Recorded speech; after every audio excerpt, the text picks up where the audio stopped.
में आने वाला है। आगे बढ़ेंगे, एक और बड़ी खबर। उत्तर प्रदेश सरकार ने पुलिस विभाग में बड़ा प्रशासनिक फेरबदल कर दिया है। 15 आईपीएस अधिकारियों के तबादले कर दिए गए हैं, जहां पर अमरिंदर के सेंगर को डीजी अभिसूचना बनाया गया है, जबकि तनु गाबा लखनऊ के नए पुलिस कमिश्नर होंगे। ये देखिए जरा सूची हम आपको दिखा दें। देर रात जो अटकलें चल रही थी कि बड़े प्रशासनिक अधिकारियों के, पुलिस अधिकारियों के तबादले हो जाएंगे, प्रशासनिक सर्जरी हो जाएगी, अब वो हो गए हैं।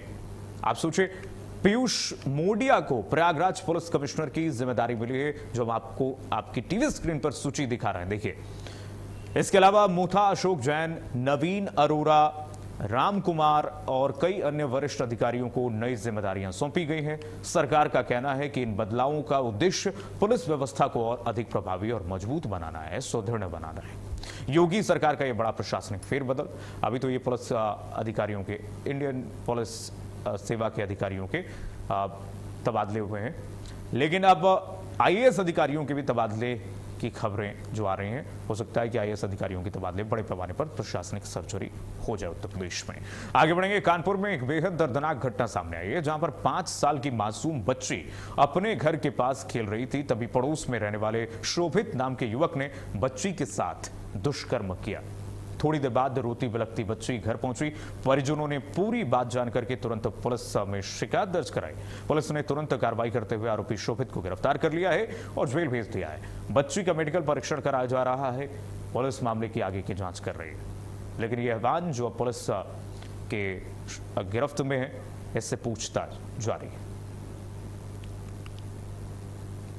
शाम 5 बजे हमें कंट्रोल रूम से सूचना मिली कि थाना शिवराजपुर के सिकंदरपुर गांव में किसी 5 साल की बच्ची के साथ कुछ गलत काम हो रहा है। इस सूचना पे हमारे थाना प्रभारी मौके पे पहुंचे। उसमें रहने वाला शोभित कमल जिसकी उम्र लगभग 20 साल है, वो बिस्कुट और नमकीन देने के बहाने अपने घर में ले गया और वहाँ पे उसके साथ गलत काम किया। तहरीर अभी हमें तहरीर प्राप्त हो चुकी है। तहरीर के आधार पर सुसंगत धाराओं में मुकदमा दर्ज कर लिया गया है। आरोपी को पकड़ लिया गया है और सम्यक विधि कार्रवाई की जा रही है। और पड़ेगा एक खबर यूपी के जालौन से। जालौन में तैनात एसडीएम और आईएएस अधिकारी रिंकू सिंह राही एक बार फिर से अपनी कार्यशैली को लेकर के चर्चाओं में हैं। नई उरई तहसील पहुंचने पर उन्हें बैठने के लिए कोई आधिकारिक चैम्बर नहीं मिला। इसके बाद वो अपना सामान लेकर के तहसील परिसर के खुले मैदान में ही बैठ गए। अधिकारियों से जवाब नहीं मिलने पर उन्होंने कहा कि अगर कार्यालय नहीं मिला तो यही मैदान में चारपाई डाल दूंगा। उनकी इस चेतावनी से प्रशासनिक महकमे में हलचल मच गई। इसके बाद तहसील प्रशासन ने तत्काल उनके लिए चैम्बर की व्यवस्था कर दी, जिससे मामला शांत हो गया।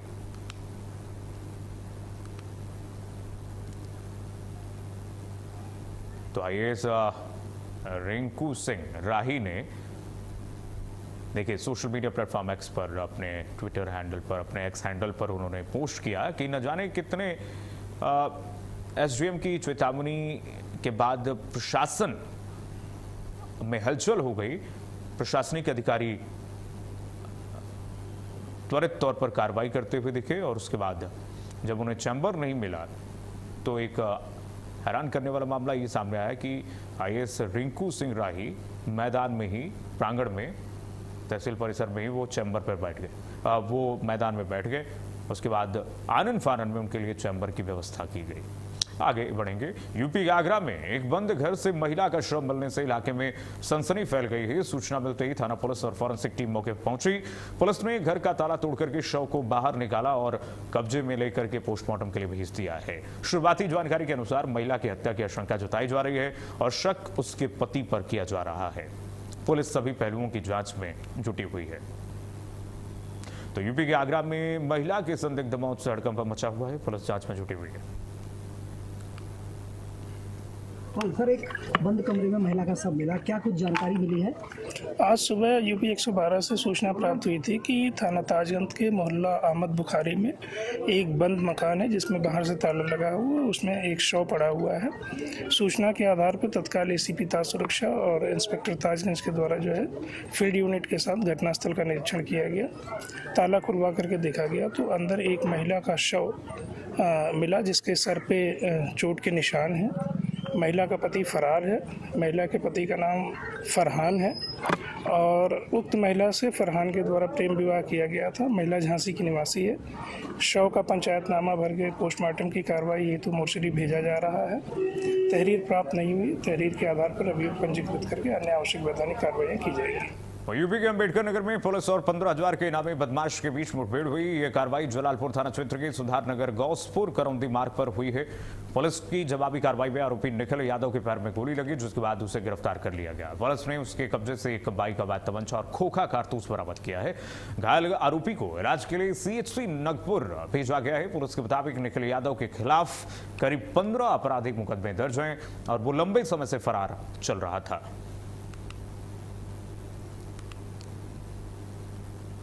समय लगभग 18 बजे शाम के समय ये सूचना मिली कि थाना जलालपुर पुलिस द्वारा एवं एक बदमाश के बीच में सुधार नगर गौसपुर करौंदी मार्ग पर थाना जलालपुर अंबेडकर नगर पर मुठभेड़ हुई है, जिसमें एक बदमाश पुलिस के गोली से घायल हुआ है, जिसे गिरफ्तार कर लिया गया है तथा इलाज हेतु CHC नगपुर थाना जलालपुर भेजा गया है। उपरोक्त जो मुलजिम जो घायल हुआ है उसका नाम निखिल यादव उर्फ हैप्पी पुत्र सुरेश चंद्र यादव, उम्र लगभग 22 वर्ष, निवासी ग्राम करीमपुर मंसूरपुर, थाना मालीपुर, जनपद अंबेडकर नगर है, जो थाना जलालपुर से वांछित 15,000 का इनामी अपराधी है। यूपी मेरठ में कांवड़ यात्रा को लेकर के प्रशासन पूरी तरह से अलर्ट मोड पर है। चौधरी चरण सिंह विश्वविद्यालय के नेताजी सुभाष चंद्र बोस प्रेक्षागृह में डीएम डॉक्टर VK सिंह और SSP अविनाश पांडे ने अधिकारियों के साथ तैयारियों की समीक्षा की है। बैठक में सुरक्षा, ट्रैफिक, खाद्य सुरक्षा और कांवड़ शिविरों के संचालन को लेकर के जरूरी दिशा निर्देश दिए गए हैं। प्रशासन ने मांस और शराब की दुकानों और लागू प्रतिबंध की सख्ती से पालन कराने, शिविरों के बाहर डीजे नहीं लगाने और ढाबों और होटलों पर मूल्य सूची प्रदर्शित करने के निर्देश भी दिए। वहीं पुलिस ने सोशल मीडिया पर निगरानी बढ़ाने और अफवाहों पर तत्काल कार्रवाई के आदेश भी दिए। तो यूपी मेरठ में सुरक्षा पुख्ता इंतजाम किए गए हैं। कांवड़ मार्ग को लेकर के सुरक्षा के तमाम व्यवस्थाओं का जायजा लिया गया है एसपी की तरफ से। मेरठ में कांवड़ यात्रा की तैयारियां तेज कर दी गई हैं। चप्पे चप्पे पर सुरक्षा पुख्ता इंतजाम किए जा रहे हैं। क्या इंतजाम किए गए? देखिए, जितने भी जोन, सुपर जोन और सेक्टर हैं उनमें सभी में मजिस्ट्रेट्स और पुलिस अधिकारियों की तैनाती कर दी गई है। जितने पिछली बार के इंसिडेंट्स रहे हैं, पिछले सालों के, चाहे डायल 112 की इवेंट्स रही हैं, चाहे FIRs रही हैं या अन्य कोई इंसिडेंट्स रहे हैं, उनसे जो भी हमें लेसन्स मिले हैं उनको हम लोग इम्प्लीमेंट कर रहे हैं। कैमरा को लेकर एक बहुत बृहद प्लान बनाया गया है। एक integrated command and control centre की स्थापना की गई है, जिसमें विभिन्न जिलों से भी IP बेस्ड कैमराज का फुटेज प्राप्त किया जा रहा है। AI एनेबल्ड कैमराज लगाए जा रहे हैं। देखिए, कांवड़ यात्रा जैसा कि आप अवगत हैं कि मेरठ जनपद के लिए एक बहुत ही महत्वपूर्ण फेस्टिवल है और ये लगभग 20 दिन तक चलता है। इसी के संबंध में आज समस्त पुलिस के वरिष्ठ अधिकारीगण, SSP साहब, मैं स्वयं और हमारे सारे CO साहबान, हमारे SDMs, ACMs, विभिन्न विभागों के समस्त वरिष्ठ अधिकारी और थानाध्यक्ष, पुलिस के अधिकारी, सारे लोग की ब्रीफिंग रखी गई थी। इसलिए कि अब चूँकि हमारे 30 तारीख से श्रावण मास स्टार्ट हो गया है, इक्का दुक्का कांवड़िए चलना भी शुरू कर दिए हैं, तो सारी व्यवस्था हमारी लाइनअप रहे, कहीं कोई हम कोर कसर न रहे।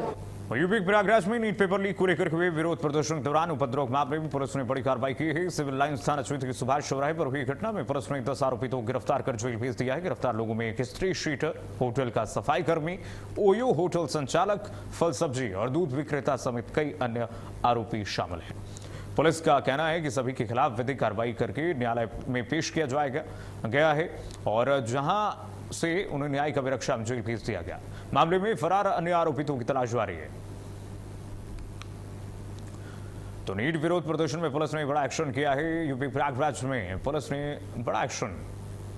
आगे बढ़ेंगे। यूपी बदायूं से खबर है। बदायूं में दिन दहाड़े हुई फायरिंग से इलाके में दहशत फैल गई है। शुरुआती जानकारी के अनुसार एक युवती को कथित तौर पर ब्लैकमेल करने के विवाद में दो पक्ष आपने सामने आ गए। इस दौरान ताबड़तोड़ फायरिंग हुई, जिसमें ड्यूटी से लौट रहा एक सफाई कर्मचारी गोली लगने से घायल हो गया। वहीं युवती के ताऊ को भी गोली लगने की सूचना मिली है। घायलों को इलाज के लिए अस्पताल में भर्ती कराया गया है। पीड़ित पक्ष ने अपने रिश्तेदार के भाई पर गोली चलाने का आरोप लगाया है। पुलिस मामले की जांच में जुटी हुई है और घटना के कारणों की पुष्टि की जा रही है।